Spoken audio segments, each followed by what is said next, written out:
जय हिंद दोस्तों, आपका स्वागत है आपका अपना चैनल नंबर 1 एजुकेशन में। तो कैसे हैं आप लोग? आशा करते हैं कि आप लोग बहुत अच्छे होंगे। आज हम लोग डिस्कस करने जा रहे हैं क्लास 10th का हिंदी का सिलेबस। क्या डिस्कस करेंगे विद्यार्थियों? हिंदी का सिलेबस डिस्कस करने जा रहे हैं। बहुत विद्यार्थी को पता होता नहीं है कि सिलेबस क्या है, तैयारी करते जा रहे पता तो होता नहीं है क्या पढ़ना है नहीं पढ़ना है, जिसके कारण उनको नंबर कम आता है। इसलिए पहले सिलेबस जान लीजिए कि नंबर कहाँ से उठता है, कैसे उठता है, कौन कहाँ से क्या पढ़ना है। ठीक है, तो देखिए हिंदी में जो होता है 2 बुक होते हैं। एक पहला बुक जो होता है वो होता है गोधूली। एक जो बुक होती है हिंदी का ये होती है गोधूली। दूसरा बुक होता है हमारा, दूसरा नंबर बुक होता है वर्णिका।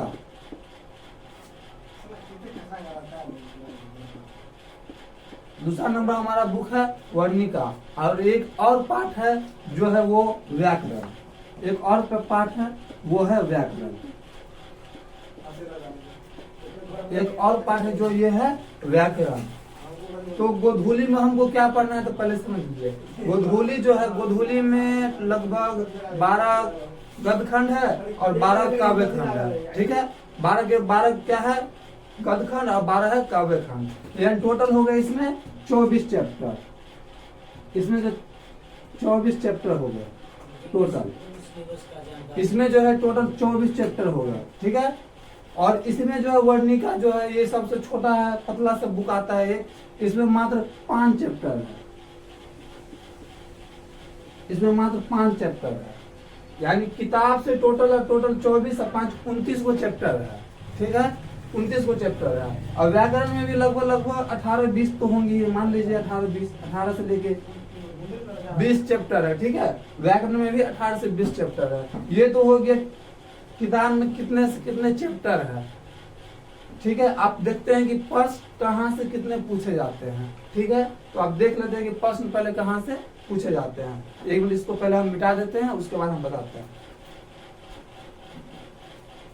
तो ये देखिए अभी हम आपको बताते हैं।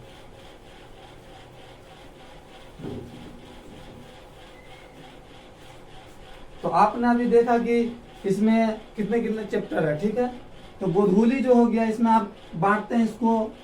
पहले जान लीजिए कि आप हिंदी जो होता है कि कितने मार्क्स के होते हैं, 100 मार्क्स के होते हैं। कितने मार्क्स के? 100 मार्क्स के होते हैं।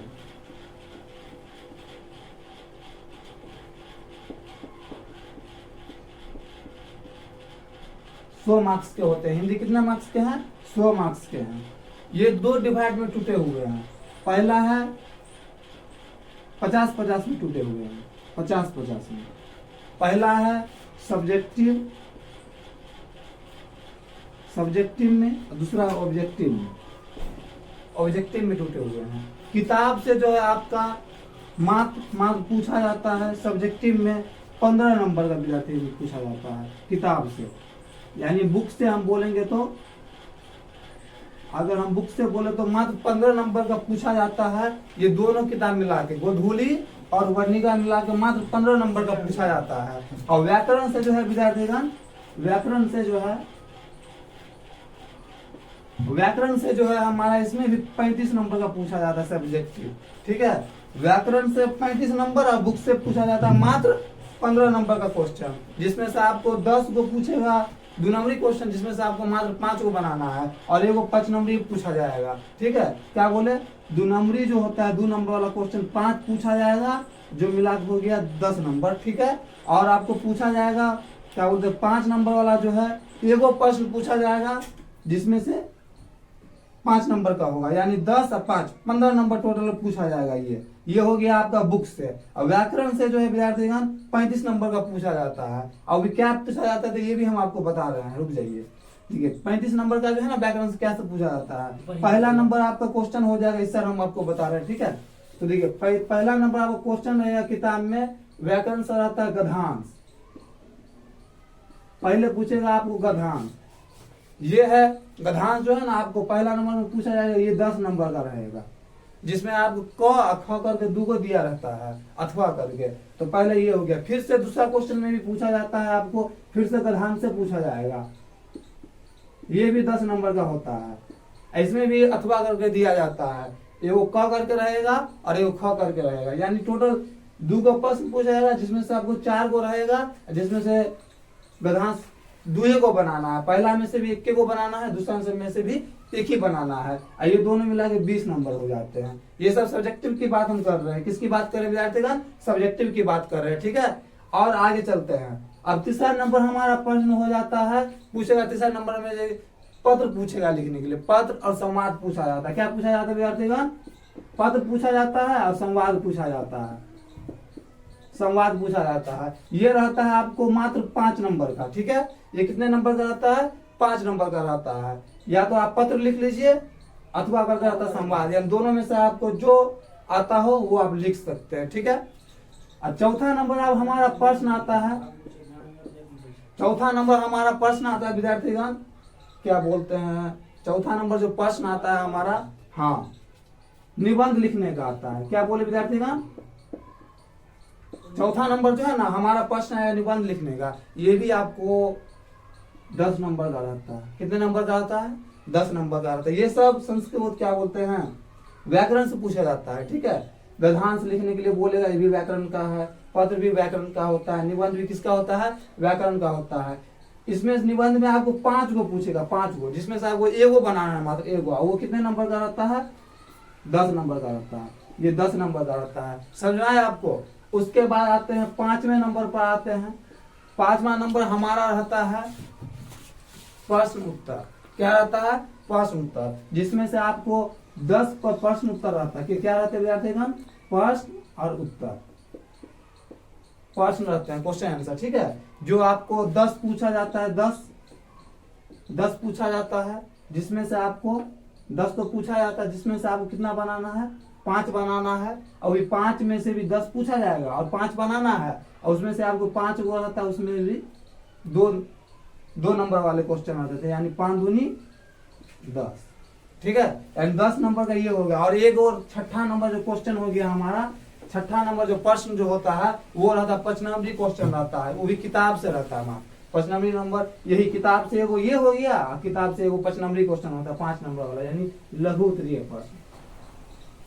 लघु उत्तरीय नहीं इसको कहते हैं, इसको बोलते हैं दीर्घ उत्तरीय प्रश्न। क्या कहते हैं विद्यार्थीगण? इसको हम कहते हैं दीर्घ उत्तरीय प्रश्न। इसको हम कहते हैं दीर्घ उत्तरीय प्रश्न। ये रहते हैं 5 नंबर का रहता है। इसमें भी 2 आपको दिया जाएगा। एगो रहेगा किताब से, यानी किताब से गोधूली से रहेगा, काव्य खंड से रहेगा, और एक रहेगा गद्य खंड से। दोनों में से आपको एगो बना देना है। ये तो आपको विद्यार्थी समझ में आ गया सब्जेक्टिव में कहाँ से कितने नंबर का पूछा जाता है और क्या सब पूछा जाता है। बहुत ही आसानी है। आपको फोकस देख लीजिए, किसमें ज्यादा नंबर का पूछा गया है देख लीजिए।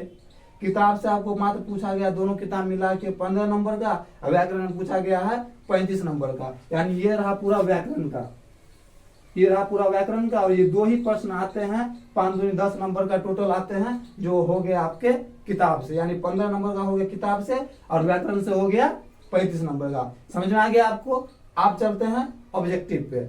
इसको हम मिटा देते हैं, फिर ऑब्जेक्टिव का भी हम सिलेबस बताएंगे, ठीक है। अभी हम सिलेबस ऑब्जेक्टिव का बताते हैं।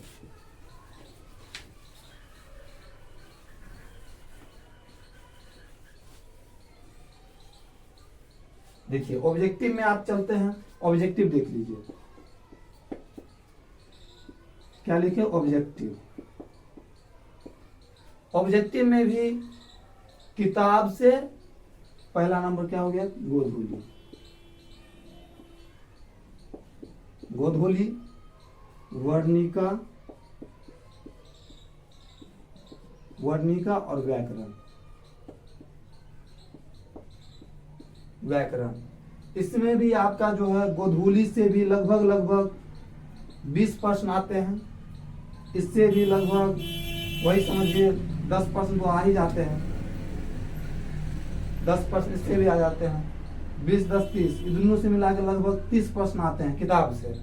व्याकरण से भी लगभग 30 से 35 क्वेश्चन आते हैं। व्याकरण से कितने आते हैं विद्यार्थीगण? लगभग 30-35 क्वेश्चन आ जाते हैं अप्रोक्स। मान लीजिए ना 60 से 30 ले लीजिए, 30 ले लीजिए। कितने बोले 30%, यानी दोनों मिला के आपका हो गया, ये दोनों मिला के हो गया, तीनों मिला के आपका टोटल हो गया 60%। अगर 60 को पूछा जाएगा तब 60 को पूछा जाएगा तब इतना तो प्रश्न आती है ना, तो और डबल हो सकता है। ठीक है, ये 30 और 30 60, और आपको बनाना कितना है 50। वैसे तो इस बार सबका पिछले साल भी 100 पूछा गया है, उससे पिछले साल भी 100 पूछा गया है। इस बार तो लॉकडाउन भी नहीं है, कोरोना भी नहीं है, हो सकता है कि 60 ही पूछ दे। हम लोग तो मनाएंगे, भगवान से मनाएंगे कि आप लोग को फिर से 100 ही प्रश्न पूछे, लेकिन अगर 60 भी पूछे तो कोई दिक्कत नहीं है। 30 प्रश्न आपको व्याकरण से आएंगे और 30 प्रश्न दोनों किताब से आएंगे। बहुत ही आसान होते हैं, बहुत ही आसान तरीके से हम आपको बताएंगे। तो ये रहा आपका पूरा सिलेबस। क्या आपको समझ में आया? अच्छा लगा होगा। देखिए आपको तो ये रहा आपका पूरा सिलेबस। आशा करते हैं कि आप लोगों को काफी अच्छा लगा होगा। तो हम कल से स्टार्ट करेंगे, या नेक्स्ट जो वीडियो आएगी हमारी वो व्याकरण से हम लोग स्टार्ट करेंगे, क्योंकि आप देख ही रहे हैं कि व्याकरण का सिलेबस, व्याकरण पर कितना फोकस करना है, व्याकरण से ज्यादा क्वेश्चन पूछा जा रहा है। इसलिए हम जब भी हम आएंगे तो व्याकरण से स्टार्ट करेंगे। आपका एक भी प्रश्न विद्यार्थी का बोर्ड में नहीं छूटेगा, एक भी। इतना बेसिक से हम पढ़ाएंगे, पूरा बेसिक से। आप 5 महीने तो गवा दिए, अब आपका हो गया है अगस्त स्टार्ट हो गया है। क्या अगस्त स्टार्ट हो गया है, वो भी 2-3 तारीख हो गया, अगस्त में भी अगस्त स्टार्ट हो गया है। यही 5 महीने में कैसे तैयारी करते हैं वो हम आपको एक भी प्रश्न नहीं छूटेगा इस 5 महीने में ही। हम इस तरह से आपको तैयारी हम करवा देंगे। ठीक है, अगर वीडियो आपको अच्छे लगे हो तो प्लीज लाइक कीजिए, सब्सक्राइब कीजिए, और ज्यादा से ज्यादा हो अपने दोस्तों के पास शेयर भी कीजिए। Thank you.